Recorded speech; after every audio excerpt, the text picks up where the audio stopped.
Mayong adlaw katawhan sa Dios sa Archdiocese sa Osamis. Akong tibaya sa mga mag-uuma o mga mananagat. Ato ding iampo ang mga biktima sa lunok, sa bagyo, o sa mga linog.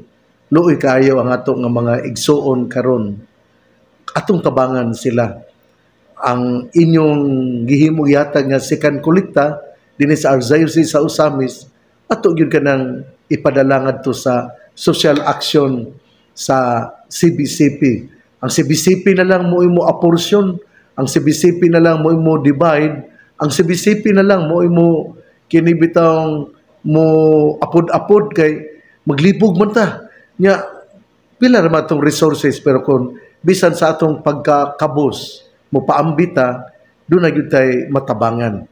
Busa ngano man nga kita wala man ta mahiapil niining mga katalagman tungod kay usbon ako nga ang Ginoo ni hatag kanato og misyon nga kita mao ang mutabang aron atong mapabati kanila ang gugma sa Dios. Muna nga andam gyud tang mutabang ang inyong second kolekta nga panahon sa misa inyong gihatag mahiabot yun kini alang sa mga nagkalisod-lisod. Luoy kayo, labi na yun ang Cebu. Ako, sugbuanon gud ko. Nagtanaw ko, luoy gyud kayo. Usa ato yung tabangan. Karon ning adlaw, November 10, Lunes, November 10, Lunes, karon ang kapistahan usab ni San Leo the Great. Si San Leo the Great, usa ni siya ka nataw dito sa Roma nga nahimong deacon sa panahon ni Pope Celestine I o ni Pope Sixtus III nga sa pagkasunod siya na ang nahimo nga Santo Papa. Deacon na siya pero pagkadugayan nahimo siya giordinahan pagka-obispo hangtod nga nahimo nga kining usa ka Santo Papa. Sa panahon nandun pa na sa 4th century, lisod jud kaayo kay miabot man ang daghan nga katalagman sa Roman Catholic Church. Labi na sa mga heresies. Heresies, ipasabot, na kanabang wala mahatukma nga pagtulunan sa simbahan. Pero sila, miila nga sila Katoliko. O pananglitan ron, kining Pelagianism. Kining Pelagianism, gisabwag kini ni Pelagius. Usa ka British monk, o tungod niya na, mingon siya, nga humans are born without sin and can achieve salvation through their own efforts. Baptism is not necessary for salvation and God's grace is not required for salvation. Ayang gisultihan nga dili na kuno ang tao daw gipakatao nga walay sala o wala na magkinahanglan o bunyag. Pero kini gikondem kini sa Council of Carthage yatong tuig 418 AD and the Council of Ephesus sa tuig 431 AD. Ako ning iklaro nga kanang panahon sa panahon ni Pope Leo the Great daghan jud kayo ang mga problema. Nga muna usa ang Pelagianism, usa ka heresy nga ningon nga wala tay sala o wala kinanglana ang bunyag alang sa kaluwasan. Doon na po'y gitawag og Manichaeism. Kining Manichaeism, usa kini ka gikuan ba kanang usa ka heresy nga gisabwag ni Mani, usa ka Persian prophet. Siya duna sa mga daghan pud nga mituo kaniya, natawo siya sa tuig 216 o namatay sa tuig 276. Pero ang iyagod nga gitudlo mao manggod nga dualistic universe with good and evil forces. The material world is evil and Jesus was a prophet but not the Son of God.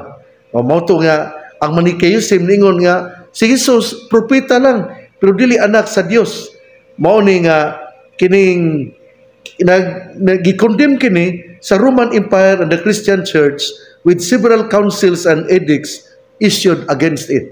Kay kanang dili man usa ka propeta lang si Jesus.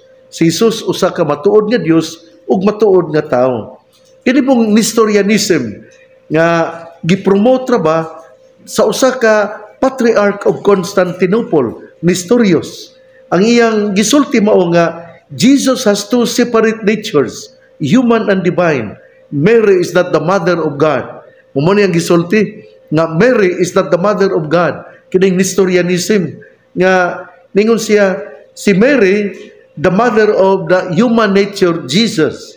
Nga gikondemn kini sa Council of Ephesus natong tuig 431 which affirmed the title Theotokos, Mary as the mother of God, and also declared that Jesus has one person with two natures, human and divine. So, mao ni ang mga pagtulunan nga gisagubang in taon ni Pope Leo the Great, kining gitawag og Pelagianism, Manichaeism ug Nestorianism. Inyo nang nahinumduman unsa man ang pagtulunan sa Pelagianism. Atong hinumduman nga kining nga ang Pelagianism ningon nga ang tao gipanganak nga walay sala o wala na magkinahanglan o bunyag. Unsa man ang Pelagianism? Mao to ang Pelagianism nga gikondem sa Council of Carthage sa tuig 418 ug sa Council of Ephesus. Unsa man pod ang Manichaeism? Ang Manichaeism gisabwag ni Mani usa ka Persian prophet o siya miingon nga ang kalibutan dualistic universe with good and evil forces. The material world is evil and Jesus was a prophet, not the son of God. So mao gyud ang Manichaeism nga kining Jesus was a prophet and not the son of God. O kini pong Nestorianism gahisgot nga kining si Mary is not the mother of God kay kining niingon siya nga Mary is the mother of Jesus's human nature.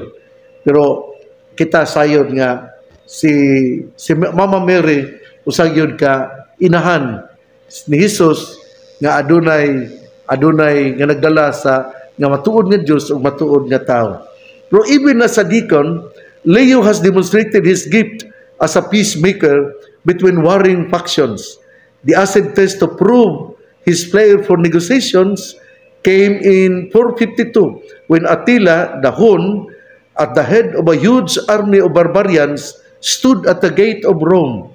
The invaders were determined to loot the city and then burn it down as was their practice. Since the government officials took to their heels abandoning the Romans to the mercy of the ruthless invaders, Pope Leo took upon himself the responsibility to protect Rome. Kuyawa no? Kay nanaga naman ang mga sundalo, nanaga naman. So mauna ang Santo Papa, mitindog dito sa kining pultahan sa Roma, diin tua ang daghan kaayo nga mga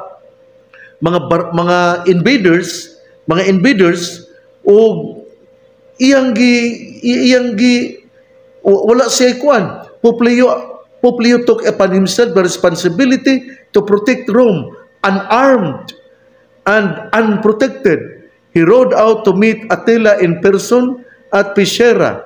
Strangely enough, the fierce and dreaded leader of the barbarians heeded the Pope's appeal to spare the defenseless Romans in return for a ransom.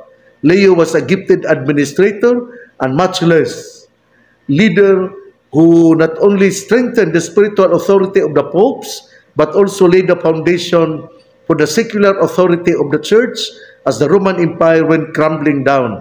Under all vicissitudes, his greatest weapon was trust in God and devotion to Saint Peter, the first pope.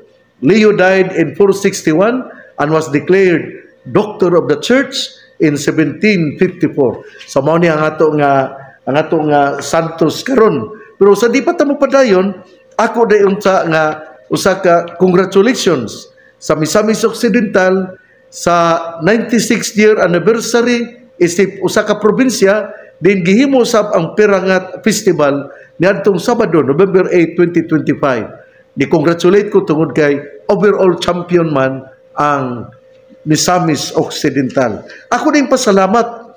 Ako po din pasalamat ni sa Panunsialman family. Wala kay ko kailan nila pero nagpadahala sila og kining 25 kilos nga bugas nga niadtong Sabado, November 8. Ako pong pasalamat ni Attorney Pearl Grace Fuentes Waminal, nagpadala po na kong bugas nga 2 ka sako nga tag 25 kilos. Po sa salamat kaayo ni Attorney Pearl Grace Fuentes Waminal o sa iyang 2 ka sako nga bugas nga gipadala. Ang kinigong mga bugas nga akong nadawat po, ako po ning ipaambit sa mga dina sa mga makililimos, dina sa Gaisano, dina sa Cathedral, sa mga akong makita nga makililimos, magdamag ko usahay kung nanaman ay bugas ang akong sakyanan niya o pobre gyud kaayo, akong hunungan, tagaan og bugas, tagaan po na ito para sudan. Muna akong pamaagi. Kunya, ngadto pong November 8, gihimo ang kalaw, kining gitawag og kahugpungan sa Laiko, sa Archdiocese sa Osamis. Gihimo ang maong meeting dito sa Concepcion, Misamis Occidental. O gitumbungan kini sa 56 ka mga delegado sa tibuok nga Archdiocese sa Osamis. Gikan sa Bonifacio hangtod sa Concepcion. Busa salamat kaayo ni Father Tony Sagrado ang namuno ang head spiritual coordinator sa Kalaw, ang kahugpungan nga laiko sa Archdiocese sa Osamis. Ngadto pod sa overall president sa Kalaw nga mao si Mayong Mahinay. O ako pong pasalamat, di po nako kalimtan ang pasalamat nako ni Father Elmo Melo, ang kura paroko sa Mission Station sa Concepcion, Misamis Occidental, uban pod sa iyang PPC President sa Concepcion Parish sa Immaculate Heart of Mary, sa Immaculate Conception Parish, Concepcion, Misamis Occidental. Akong pasalamat sa PPC President ni Mr. Neil Kahoy. O pasalamat po nako ni Father Derry Ascuna, kaya ako nang nakita ang kinatibukan nga hulagway sa rectory sa Sapang Dalaga. Busa tingali mga 75% na. Busa salamat kaayo, salamat sa mga gigugol kanang gihatag nga panahon o mga pag-antos pod ni Father Derry Ascuna. Gahimo siya og kining usa ka rectory, kumbento inyong pagunahuna. Pero sa pari lagi akong inon nga ang Pinoyanan sa pari gitawag og rectory. Ang Pinoyanan sa Madrid gitawag og kumbento. Pero aron dili ka makalimot pod ang rectory o kumbento sa Sapang Dalaga. O ingon man sa yadtong Sabado, dakan gyud kaayo no nga mga panghitabo, mao ang gathering sa youth sa Denery sa St. Park nga gihimo sa Balyangaw. Busa salamat kaayo ni Reverendo Padre Diding Aguilar o ni Reverendo Padre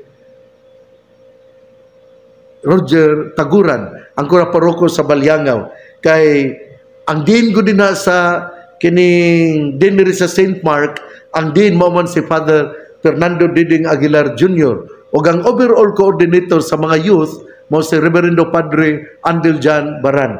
Musa sa Denery sa St. Mark nga gahimo sa ilang sa youth gathering, akong pasalamat sa mga pari sa Look Plaridel ni Father Henry Rebil, sa Plaridel Centro ni Father Gistone Gonzaga, sa Calamba ang head sa Dean nga si mao si Father Fernando Diding Aguilar Jr., sa Balyangaw si Father Roger Taguran, o sa Concepcion si Father Elmo Melo, sa Sapang Dalaga si Father Derry Ascuna, o sa Macalibre Alto si Father Ernest Kulanag. So nindot kayo, salamat kaayo. O ingon man usab kining ako di ay pasalamat pod.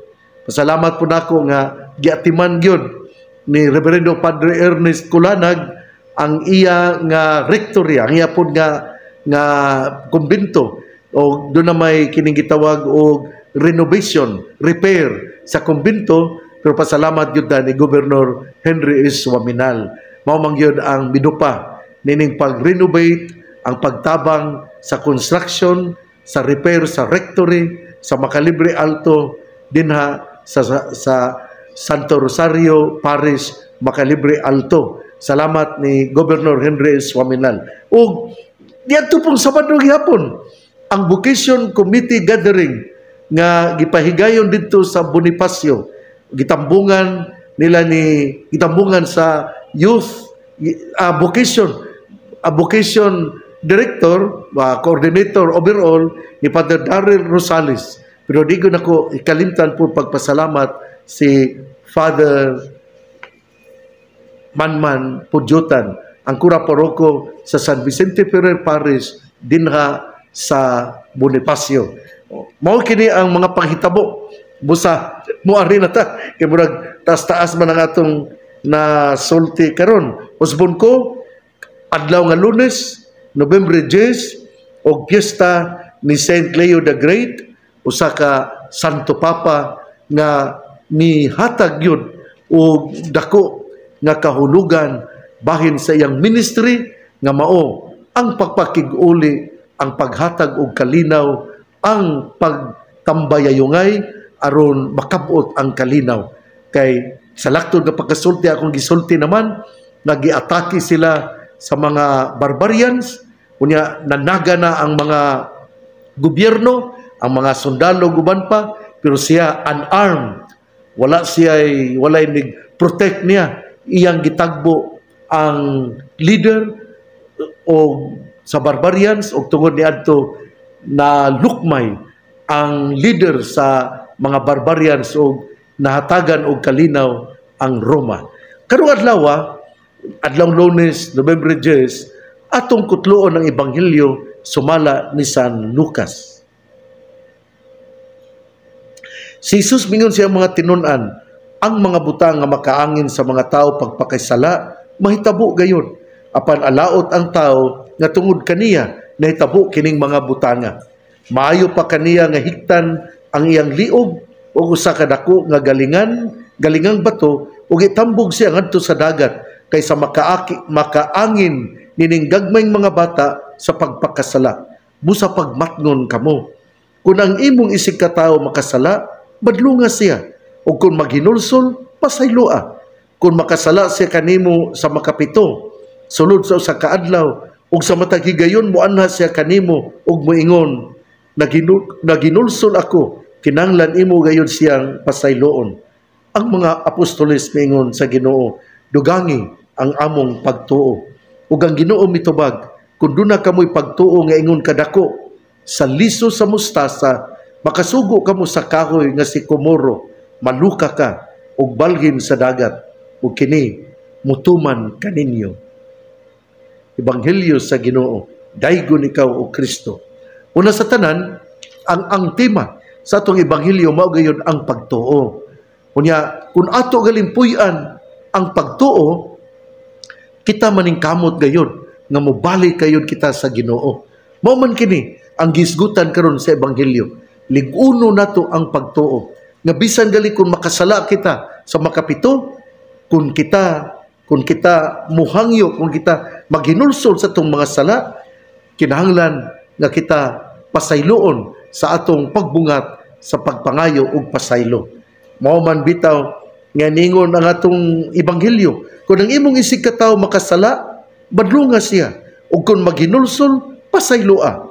Kung makasala siya kanimo sa makapito, sulod sa usa ka adlaw, sa matag higayon moanha siya kanimo ug moingon, naghinulsol ako, kinahanglan imo siyang pasayloon. Lisod kayo, no? Kini ang tao nga walay pagtuo, mingon gyud nga sige pagpakasala.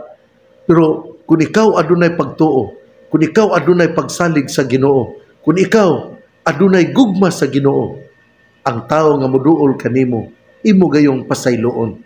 Gitukmod man ta ba? Kana bitong mo kumpisal ka, nga mingon ka sus sa miaging semana pa man ko nakasala, nga karon lain na pong semana nakasala na pud ko.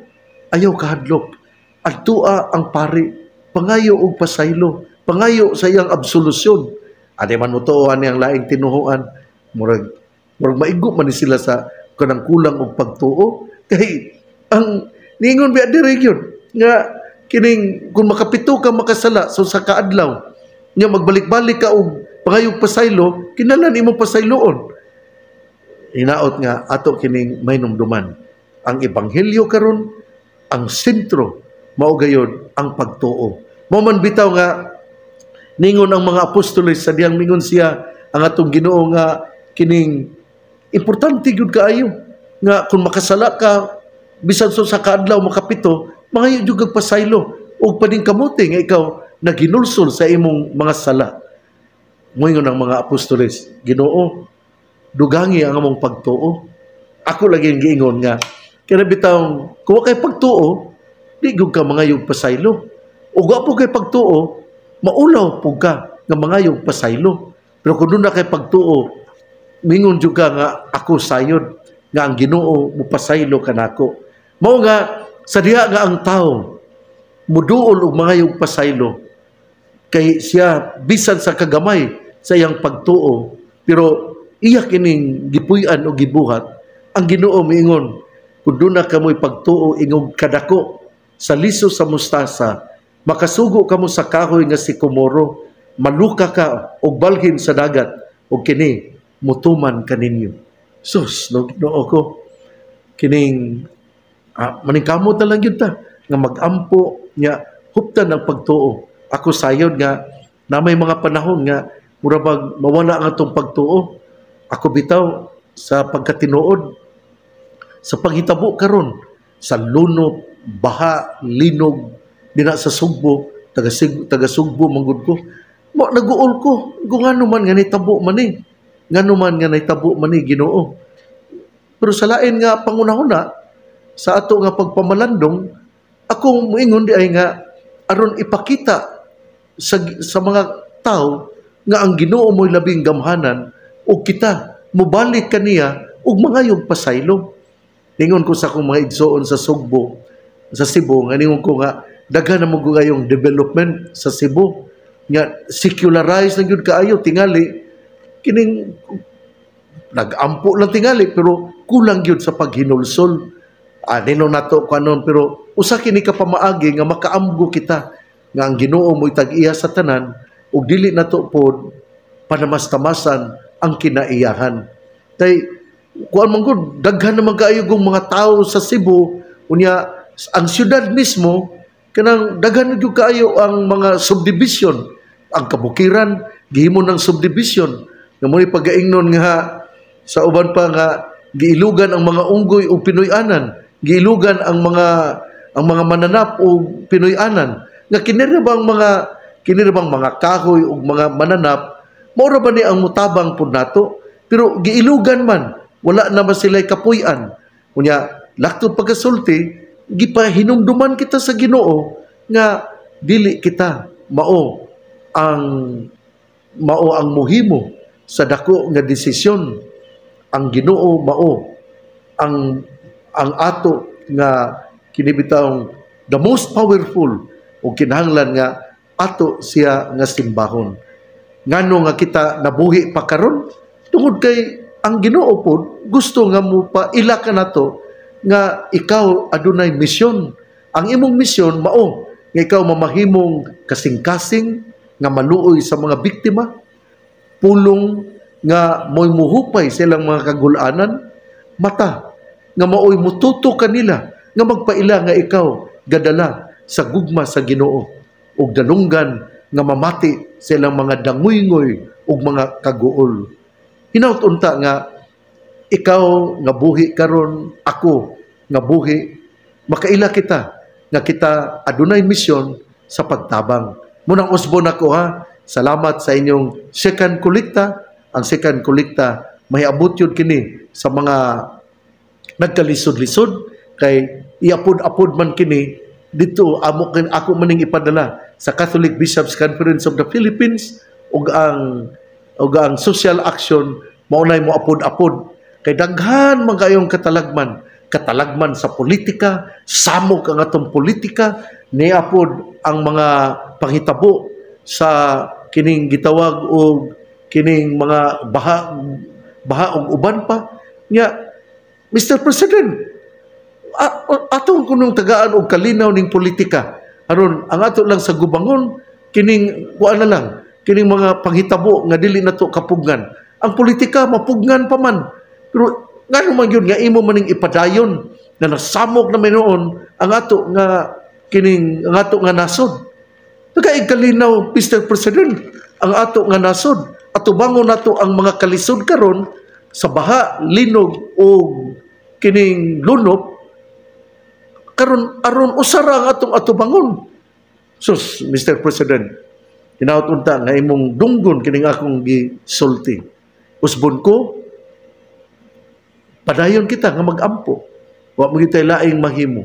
Magampo kita atong ilhon ang Ginoo nga mao ang adunay gahom sa tanan nga mga panghitabo sa tanan nining ato nga kalibutan. O hinaot nga Ginoo, dunggay taon ang mga pag-ampo, hunungan na in taon ang mga kalisod, hunungan na in taon ang among mga pag-antos. Mubalik kita sa Ginoo, muhimo kita sa mga penitensya, kay importante kini aron kita makaila nga ang Ginoo mao gyud ay ang tuburan sa gugma ug kaluoy. Igsuon, ang mayong balita nga mong pulong ni Hesus, ang ayang pamation, pamalandungan ug paningkamutan nga mapuy-an. Bulahan ang tawo nga namati sa pulong sa Ginoo, sama siya sa kahoy nga gitanom, daplin sa usa ka sapa, kansang dahon dili gayud malaya. Tempo sa timbunga, siya mamunga. Igsuon, ugma na usab. Usbon ako ha, ang atong ebanghelyo karon, ang sentro mao gayon ang pagtuo. Ug ang atong ebanghelyo miingon nga dili gyud maayo nga kita mohimo o kining muhimo kita nga makaskandalize kita, nga makaangin kita sa pagpakasala sa uban. Nya hupta na to ang pagtuo aron dili kita maanod sa pagpakasala. Ako di ay nga isulti kaninyo, ugma birthday man ako pero wala man ko diri sa Misamis Occidental, wala po ko sa balay, kay tuwa man kami sa Dupim. Ang Dupim gikan man sa November 10 hangtod sa 14. Mo na nga kanang sa sunod na tingaling tuig ako malipay gyud ko ninyong awitan sa manyanita.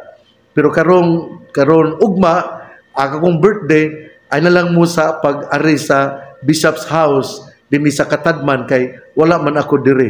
Busa sa ako nga mga nagmahal nako taga-Kuta sa seminaryo sa kining mga uban pa nga mga religious organizations, ang mga taga-ACE tingali, ang Archdiocesan Commission on Education. Salamat ninyo. Usbon ako, thank you in advance, pero wala ko ugma sa akong birthday to ako sa Pagadian tungod kay adto man dito ang Dupim, ang convention sa Bishops and Priests Convention dito sa Pagadian. Busa wala ako ugma sa akong birthday, November 11, dinhi sa Katadman, Ozamis City, tuwa ako sa Pagadian. So no need to have the manyanita kay wala man ko diri. Natong tanan ako miingon, salamat kaayo. Ang pangaliya sa mahal nga Birhen Maria, nga gisangpit sa mga misamisnon nga birhen sa kuta, ang Ginoo magapanalangin kanatong tanan. Sa ngalan samahan sa Anak ug sa Espiritu Santo. Amen. Ang ako lang hangyo mao na sa adlaw sa akong pagkatao ugma November 11 ika-69 nako nga edad ay naot nga inyo akong iampo. Iampo ako makasasala. Iampo ako nga malig-on ako sa akong pagka-arsobispo o maningkamot ako nga maginulsol sa akong mga kasaypanan ug akong paningkamutan nga bag-ohon ako ang akong kinabuhi. Iampo ako ninyo, mag-inampo ay ta, kay ang pag-ampo usa ka pamaagi din kita lig-unon sa Ginoo aron kita makapadayon sa atong panaw padulong siyang gingharian. Salamat sa inyong mga birthday greetings. Ako, sayon nga ako, pinangga ninyo. God bless. Mabuhay tayong lahat.